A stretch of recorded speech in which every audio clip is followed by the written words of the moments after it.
పరాసువ యద్భద్రం తన్న ఆసువ. ఓం శాంతి శాంతి శాంతి. పూజ్యులు శ్రీధరానంద భారతి స్వామి గారు, పునీతానంద భారతి స్వామి గారు, ఇతర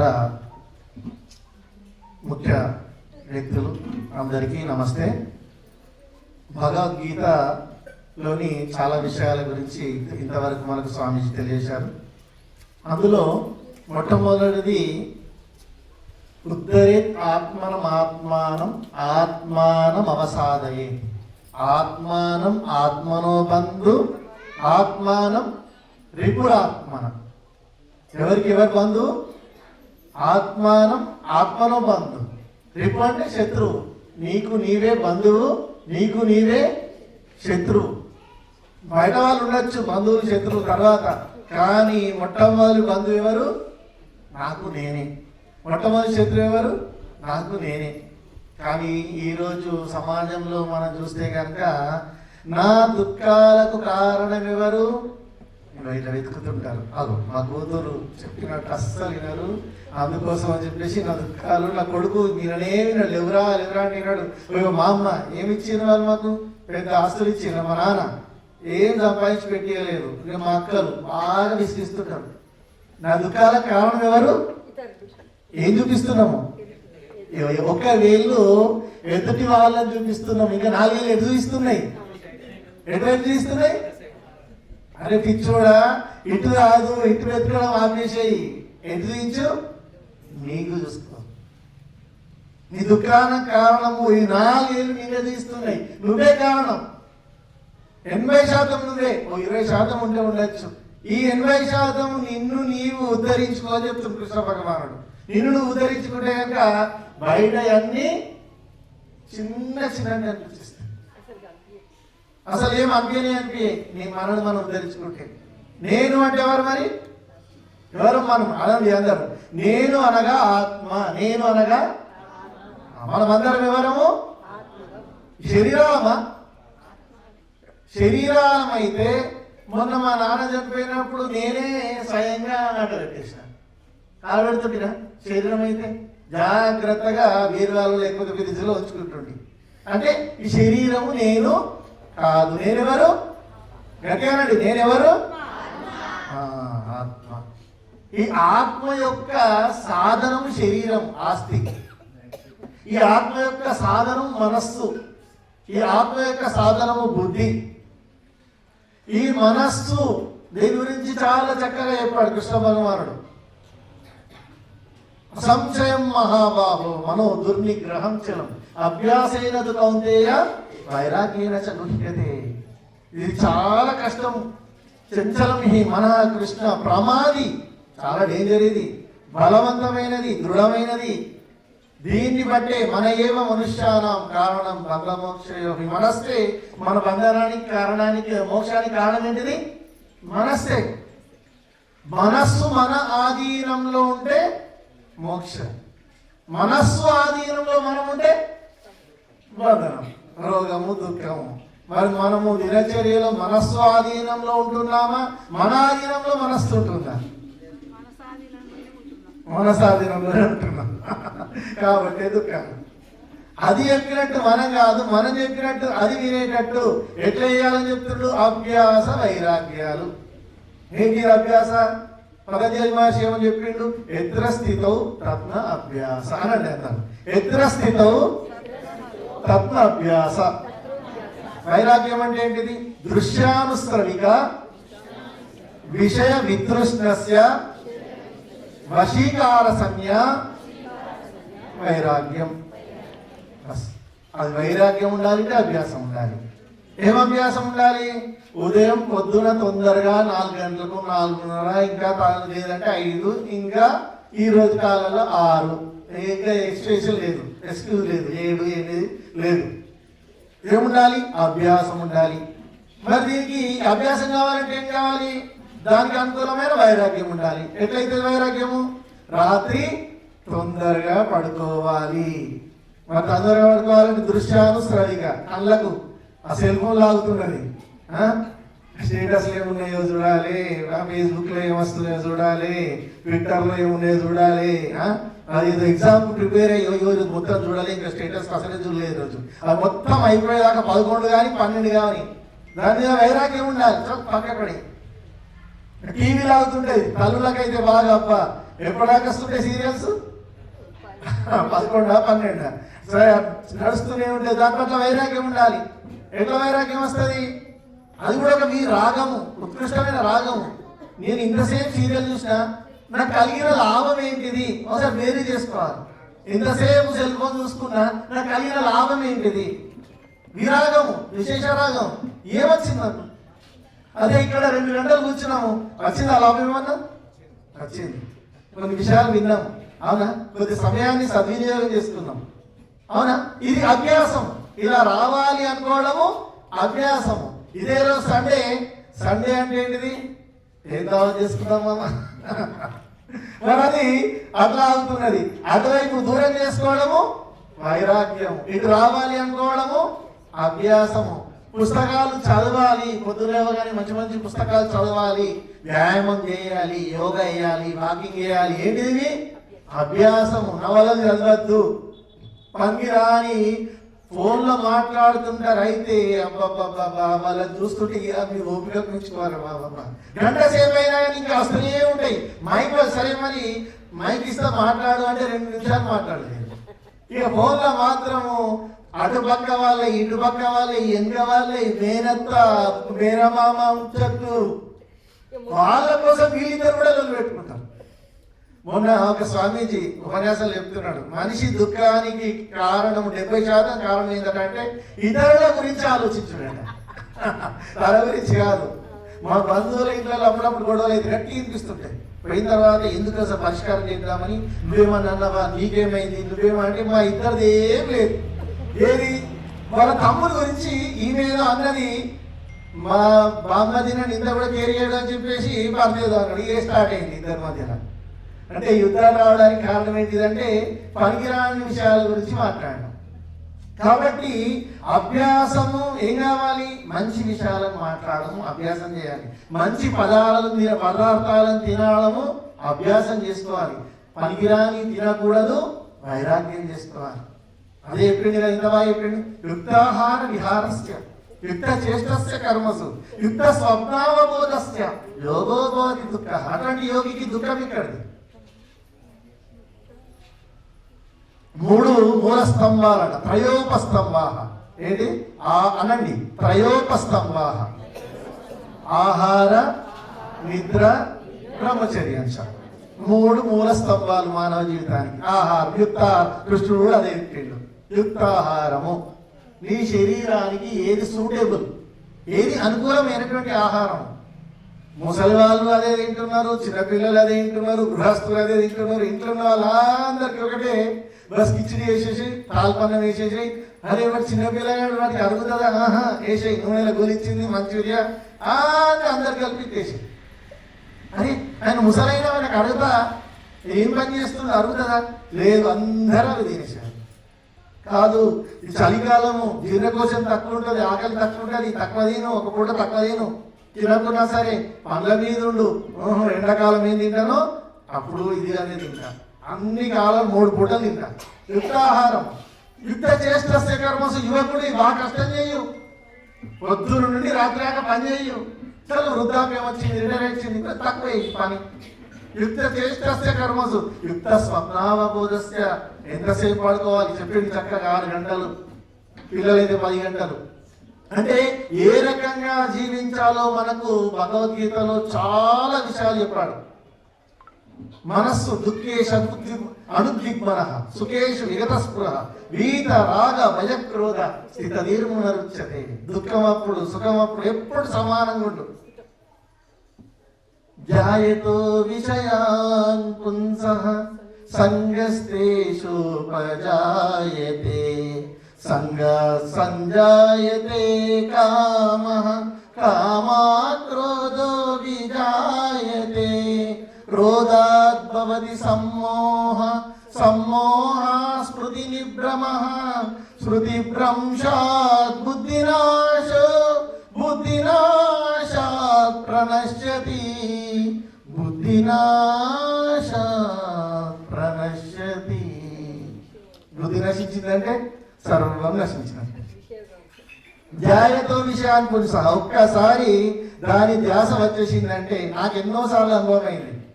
బండి మీద పోతుంటే ఆ మిరపకాయ బజ్జి బండి నుంచి వాసన వచ్చింది. వాసన రాగానే అబ్బా బాగానే ఉంటుంది కావచ్చు, చూద్దాం ఈ బండి మీద చూద్దాము.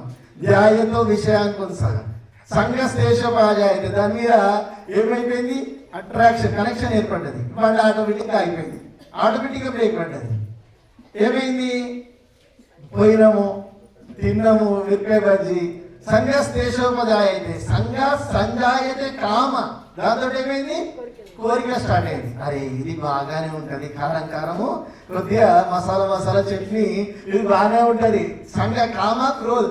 మరి అదొకవేళ దొరకలేదు అనుకో, భార్య చెప్పినట్టు చేయలేదు అనుకో, ఏమైతే నెక్స్ట్ ఏమవుతుంది, కామ క్రోధో విజాయతే. చాలా నేను అడిగినట్టు ఇవ్వలేదు, మా అమ్మ నాకు సెల్ ఫోన్ కొనివ్వంటే కొనియలేదు, మా నాన్న నాకు బైక్ కొనివ్వంటే కొనలేదు. క్రోధో విజాయతే క్రోధాత్ భవతి సమోహ స్మృతి విభ్రమ, మనస్సు సరిగ్గా ఉండలేదు, జ్ఞాపశక్తి పనిచేస్తలేదు. స్మృతి భ్రంశాత్ బుద్ధినాశ, ఒకదానికొకటి కనెక్షన్ ఉంటుంది. కాబట్టి ఆ స్మృతి లోపల ఈ సంస్కారాలు పడుతున్నాయి. ఈ బిర్యానీ బాగుంటది, ఎన్ని పొద్దున లేస్తే రాత్రి దాకా నాలుక కోసము, కన్ను కోసము, చెవుల కోసమని లాగుతా ఉన్నాయి. మా ఇంటి దగ్గర పెద్ద బజార్ పోయినామంటే ఆ కోన నుంచి ఈ కోన దాకా ఎన్ని రకాలైపోయినాయి అంటే, వాడు బండి మీద అటు పోతే వాడు స్ట్రైట్గా ఇంటికి పోయినట్టు వాడు గొప్పవాడు, వాడు వైరాగ్యం, వాడు స్ట్రైట్గా ఇంటికి పోయినట్టు. కాబట్టి వైరాగ్యం అనేది ఈరోజు అసలే లేకుండా అయిపోయింది. వైరాగ్యం ఎట్లుంటుందట అంటే, ఒక ఆయన గురువు దగ్గరికి వచ్చిందట, భార్యతో బాగా కొట్లాడలేని, నేను ఉండా ఇంట్లో నా వల్ల అసలే కాదని చెప్పేసి గురువు దగ్గరికి వచ్చినట. స్వామీజీ నాకు సన్యాసం ఇచ్చేసి, నేను ఎట్టి పరిస్థితులలో ఇక తిరిగి వెళ్ళను, నాతోటి కాదు ఈ సంసారం, ఈ గృహస్థాశ్రమము నా వల్ల కానీ కాదు, నాకు సన్యాసం ఇచ్చేసాను. ఆలోచించిన ఆయన, తొందరపడకు, ఏదో క్షణికావేశం అంటే అట్లా కాదు, నేను ఇన్ని రోజులు కాదు చాలా రోజుల నుంచి అనుభవిస్తున్నా, మా భార్య పోరుల వల్ల అయితలేదు, నేను ఖచ్చితంగా సన్యాసం తీసేసుకుంటా అంటే, అట్లనకు తొందరపడకు, ఈరోజు ఒక రోజు ఉండు అంటే సరే అని ఉన్నాడు. తెల్లారియలేదు, ఏమైంది, నాకు కావాలి, ఇప్పుడు నాకు సన్యాస దీక్ష ఇస్తున్నావా లేదా, నాకు ఇయ్యో అని అన్నాడు. సరే ఈ ఒక్క రోజు కూడా అవ్వ అన్నాడు. సాయంత్రానికి భార్య వచ్చింది. భార్య వచ్చిన తర్వాత, అయ్యో 2 రోజులు వెతుకుతున్నామంటే మీరు దొరకలేరు, అయ్యో ఎంత పని అయిపోయాయి, నేను ఎవరు రాలేదన్న బాధ అయితే, కోపం వస్తే ఎవరు రాలే, వీరం ఇంట్లో లేకపోతే నాకు మొత్తం ఎత్తికరావు అవుతుంది, నువ్వు లేకపోయేసరికి రోజు ఏదున్నా నీ మీద వేసేస్తుంది, నువ్వు లేకపోయేసరికి నేను రానింటికి రాను అట్లా నాకు ఇక నుండి మంచిగా ఉంటా చెప్పి రట్టిందా, అన్ని మాటలే మట్టి మాటలేవి, నువ్వు ఖచ్చితంగా మళ్ళా లొల్లి పెడతావు, నాతో కాదు, నేను భరించడం అయితే లేదు, నేను సన్యాసం తీసేసుకో, అయ్యో అంత మాట నాకు, నువ్వు చెప్పినట్టింటా, నువ్వు ఏం చెప్తే కదింటా, నువ్వు ఎట్లా చెప్తే అట్లా వింటా, నువ్వు అన్ని మట్టి మాటలు ఏనంటే లేదు ఖచ్చితంగా వింటా, వింటావా ఇంటా నిజం చెప్పు, ఖచ్చితంగా వింటా, ఒట్టు నీ ఒట్టు, నేను ఇంట ఖచ్చితంగా వింటా అట్లానా, అయితే వస్తాపా అని చెప్పి ఎక్కికెళ్ళి స్వామీజీ వచ్చిండు. నాయన నువ్వు సాయంత్రం దాకా బాగానే ఉన్నావు, మరి నీకు సన్యాస దీక్ష ఇచ్చేద్దాం అనుకుంటున్నా, మరి నీకు సన్యాసం ఇస్తా అంటే, సన్యాసమా, నాకు సన్యాసం ఎందుకు, 2 రోజుల నుంచి నన్ను ఇంతగానో బ్రతిలాడిను, నేను ఇస్తా అని చెప్పేసి సిద్ధమైనాను, మరి అంటే ఇక అన్నా కానీ ఇది సన్యాసం అంతే ఏమంత స్వామి పోతున్నా, మా ఆవిడ వచ్చింది, ఎట్లా చెప్తాట్లిందా అంటే నేను పోతున్నా, ఏంటిది ఇది వైరాగ్యమా, వైరాగ్యం అంటే అది కాదు, ఏదో ఇంట్లో పడతలేదనో, నాకు నచ్చలేదనో, జ్వరం వచ్చిందని చెప్పేసి తినానడు, ఇది కాదు వైరాగ్యం. విరాగం విశేష రాగం, నేను దీని మీద పూర్తిగా వదిలేస్తాను, చక్కెర నేను తినను, చక్కెర పదార్థాలు తినను, నూనె పదార్థాలు తగ్గించుకుంటాను. వైరాగ్యం విశేష వైరాగ్యం. ఇవన్నింటినీ చూసిన తర్వాత ఈ సంసారము, మాయ, ఇవన్నీ మోహం, ఇవన్నీ చూసిన తర్వాత కూడా ఇంకా ఇందులోనే లేదు. ఎందుకంటే చూడండి, ఒక 2 నిమిషాలు చెప్పేసి నేను ముగించేస్తాను, ఎందుకంటే చెప్పాల్సిన విషయాలు చాలా ఉంటాయి, కానీ మరి మీ ఓపిక కూడా చూడాలి. చూడండి, శరీరం ఏదైతే ఉందో ఇది మనతో ఎన్ని సంవత్సరాలు ఉంటుందండి? 50, 60, 70, 80, అవునా? అంతేనా?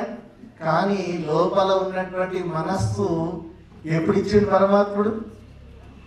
ఎప్పుడు ఇచ్చిండు? సృష్టి ప్రారంభంలో ఇచ్చిండు. అంటే మళ్ళీ సృష్టి అంతమయ్యే వరకు నువ్వు ఈ మనస్సుతోటే ప్రయాణం చేయాలి. పోయిన జన్మలో ఏ నేతం భూతం భువనం భవిష్యత్, ఏదైతే భూతకాలంలో భూత జన్మలలో ఉన్నదో, ఇప్పుడున్నదో, మళ్ళీ జన్మలలో ఉంటుందో ఆ మనస్సుతోటే. ఏ మనస్సు? ఎప్పటికీ చంచలం ఉంటుంది చూడు, మళ్ళీ జన్మలు కూడా ఈ మనస్సే. ఎప్పటికీ ఒకడు ఎదుగుతుంటే ఓడుస్తలేదు చూడు, ఈర్ష్య, ఆ మనస్సే. అక్కడ అందంగా కనిపిస్తే లోపల కామం కలుగుతున్న చూడు, ఆ మనస్సే. ఒకరిని చూస్తే ద్వేషం అనిపిస్తున్నది చూడు, ఆ మనస్సే. క్రోధము, చిన్న వాటికే భార్య మీద పిల్లల మీద బాగా కోపంతో ఉంటున్నావు చూడు, ఆ మనస్సే. మళ్ళీ జన్మలు కూడా ఈ మనస్సుతోటే ప్రయాణం చేయాలి. మరి ఇప్పుడు ఏం చేయాలి? ఒక ఆయన కారులో ప్రయాణం చేస్తున్నాడు, ముగ్గురు తీర్థయాత్రలకి, బాగా లాంగ్ జర్నీ. కార్లన్నీ రిపేరింగ్లు ఉన్నాయి, బ్రేక్ సరిగ్గా పడతలేదు, వైఫర్ సరిగ్గా పనిచేస్తలేదు. ముందటికెళ్ళి మంచి షోరూమ్ వచ్చింది, టాటా టియాగో బండి, టాటా షోరూమ్ కనిపిస్తుంది. డ్రైవర్ అన్నాడు, సార్ షోరూమ్ సార్ రిపేరింగ్ చేసుకొని పోదాం, ఇక్కడ దాకా ప్రయాణం చేస్తున్నాడు అన్నాడు. వాళ్ళు ఏమంటాం? మూర్ఖుడు అంటాం, అవునా? షోరూమ్ వచ్చింది, రిపేరింగ్ చేసుకొని పో, అట్లే పోతున్నావు. మనకు కూడా ఈ జన్మల నుండి ప్రయాణం చేసుకుంటా వస్తున్నాము. ఏ షోరూమ్కి వచ్చినాము? ఇప్పుడు ఏ షోరూమ్కి వచ్చినాము? ఇక్కడ షోరూమ్కి వచ్చినాము. ఇది షోరూమ్, ఇది దేని షోరూమ్ అంటే? ఇది మనస్సు షోరూమ్, మనస్సు రిపేరింగ్ చేసుకునే షోరూమ్ ఇది, అవునా? ఇంత మంచి రిపేరింగ్ సెంటర్కి వచ్చిన తర్వాత కూడా ఈ మనస్సును మనం రిపేరింగ్ చేసుకోకపోతే మనం కూడా ఏమంటాము? ఊరుకోవేనా? నేనైనా మీరానండి, అవునా? కాబట్టి ఇటువంటి మంచి ధ్యాన యోగ కేంద్రాలు, ఇటువంటి రిపేరింగ్ సెంటర్లు ఇక్కడికి వచ్చిన తర్వాత కూడా మళ్ళీ అదే మోసుకొని పోతున్నాము. అదే ఈర్ష, అదే ద్వేషము, అదే కామము, అదే క్రోధము, అదే లోపము. కాబట్టి మనం ఇక్కడికి వచ్చిన తర్వాత రిపేరింగ్ చేసుకోవాలి, మనస్సును శుద్ధి చేసుకోవాలి. ఒక బిచ్చగాడు వచ్చిండట ఒక ఇంటి యజమాని ఉన్నాయట. భార్యకి వస్తే 3 జన్మలు బిచ్చగాడు వచ్చిండు, ఏమన్నా ఉంటే వేసేయని అన్నాయట.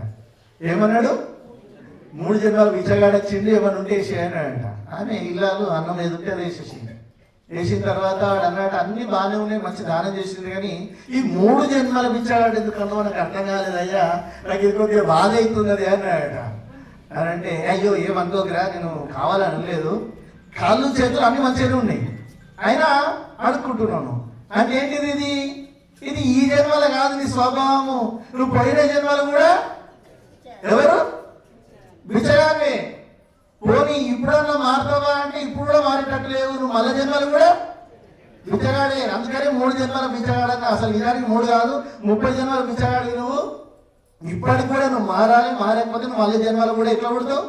బిచ్చగానే పుడతావు. ఈ స్వభావం అనేది మార్చుకుంటలేవు. మనం కూడా 3 జన్మల దేశిగాడు, 3 జన్మల కామిగాడు, 3 జన్మల క్రోధిగాడు, 3 జన్మల లోబిగాడు. ఇదే రకంగా ఇదే జన్మ ఇంతే. ఇక మళ్ళీ మారం మనం. ఎప్పటిదాకా? ఉద్ధరే ఆత్మనం ఆత్మానం, మనను ఉద్ధరించుకునే అంతవరకు మనలో మనం మార్పు తీసుకొచ్చుకోవాలి. ఇక్కడ అందరినీ శీర్షాసనం చేయాలంటే కష్టం, అవునా? మయూరాసనం చేయాలి అంటే కష్టం, మత్స్యాసనం ఇంకేదో ఆసనం చేయాలంటే కష్టం. కానీ మనస్సులోంచి కొద్దిగా ఈర్ష తీసేయు, ఈ ద్వేషం ఏం కష్టం అండి? కొద్దిగా క్రోధం తక్కువ చేసుకో, ఏం కష్టం? చాలా సరళం. అభ్యాసం చేసుకుంటే కనుక చాలా సరళం, అభ్యాసం చేయకపోతే చాలా కష్టం. అభ్యాసం లేకపోతే ఎటువంటిది? అది పెద్ద గుట్ట లాంటిది, కొండ లాంటిది. అభ్యాసం చేస్తే అది దూది పిండి లాంటిది, ఒక్క అగ్గిపుల్లతో మొత్తం కాలిపోతుంది. కాబట్టి బంధువులారా, మనమే ఉద్ధరించుకోవాలి. భగవద్గీత మనకు అదే నేర్పిస్తుంది. ఉద్ధరే ఆత్మ. గురువులు ఏం చేస్తారు? కేవలము విద్యా ప్రకాశానంద గిరి స్వామి వారు అంటారు, గురువు ఎట్లాంటి వాడు అంటే సైన్ బోర్డ్ లాంటి వాడట. సైన్ బోర్డ్ అంటే ఇటు వస్తుంటే రైట్ తిరిగితే అంగాపూర్, స్ట్రేట్ పోతే ఆర్మూర్, ఇలా బోర్డులు ఉంటాయి కదా, అలా దారి చూయించేవాడే గురువు గాని తల్లిదండ్రులు గాని. కానీ ఎవరు మార్చుకోవాలి? నిన్ను నీవే మార్చుకోవాలి, నిన్ను నీవే ఉద్ధరించుకోవాలి. నీకు నీవే బంధువు, నీకు నీవే శత్రువు. కాబట్టి బంధువులారా, మన ఏ దుఃఖమైనా, మన ఏ సమస్యలైనా, మనకి ఏ అశాంతి అయినా, మన ప్రతి దానికి కారణం మనమే. మనను మనం ఉద్ధరించుకున్నప్పుడే మనకు సుఖము, శాంతి, స్వర్గము, అదే విశేష స్వర్గము. మనను ఉద్ధరించుకున్నప్పుడు అదే విశేష దుఃఖము, నరకము. నరకం అంటే ఏంటిది? అఖము అంటే దుఃఖము, నరకం అంటే మహా దుఃఖము. కాబట్టి మనందరం మనం ఇట్లాంటి రిపేరింగ్ సెంటర్లకు వచ్చినందుకన్నా కనీసం ఈ 2 గంటల సేపు మనస్సును పూర్తిగా ఇట్లాంటి వారు చెప్పే ఉపదేశాల దిక్కు మనస్సు పెట్టి పూర్తిగా మనను మనం ఉద్ధరించుకునే ప్రయత్నం చేద్దామని చెప్తూ మీరందరూ శ్రద్ధతో విన్నందుకు ధన్యవాదాలు తెలియజేస్తూ ఓం శాంతి. బంధువులారా, ఈ కార్యక్రమానికి సంబంధించినవి కరపత్రాలు ఉన్నాయి. ఎవరైనా కొత్త వాళ్ళు ఉంటే తీసుకొని మీ తెలిసిన వాళ్లకు పంచవచ్చు. ఈ కార్యక్రమం ఇంకా 12 రోజులు జరుగుతుంది కాబట్టి కరపత్రాలు అవసరమైన వాళ్ళు ఇక్కడ తీసుకోవచ్చు. మరి సమయం కూడా బాగా అయింది కాబట్టి మరి భోజన సమయం దాటింది, 10 నిమిషాలు ఉంది 1 గంటలకు. మీరందరూ కూడా ఆహారం తీసుకొని మళ్ళీ సాయంత్రము 4:30 గంటలకు మన ఈ కార్యక్రమం మొదలవుతుంది. మరి పాల్గొనవలసిన వాళ్ళు ఎవరైనా పాల్గొనవచ్చును. ఈ కరపత్రాలు ఇక్కడ ఉన్నాయి. కొత్తగా ఈరోజు ఇక్కడికి వచ్చిన వాళ్ళు మీ పేరు, ఊరు, ఫోన్ నెంబరు ఇక్కడ ఈ పుస్తకాల్లో రాయండి. వీళ్ళు రాసుకున్నారండి కొత్తగా వచ్చిన వాళ్ళు. కాబట్టి మళ్ళీ ఏదైనా మీకు ఏదైనా కార్యక్రమం ఉంటే సూచన ఇవ్వడం జరుగుతుంది. పాత వాళ్ళు అవసరం లేదు చెప్తూ మరి మనము 3 సార్లు పొద్దున, 3 సార్లు సాయంత్రం భగవద్గీత చదువుదాం అనుకున్నాం. కానీ రోజు 4 సార్లు చదవగలుగుతున్నాం. పొద్దున 3 సార్లు, సాయంత్రం 1 సారి. ఇప్పుడు 2 సార్లు చదివాము. ఇక 3వసారికి సమయం కూడా బాగా అయింది కాబట్టి సాయంత్రం చదవడానికి ప్రయత్నం చేద్దాం.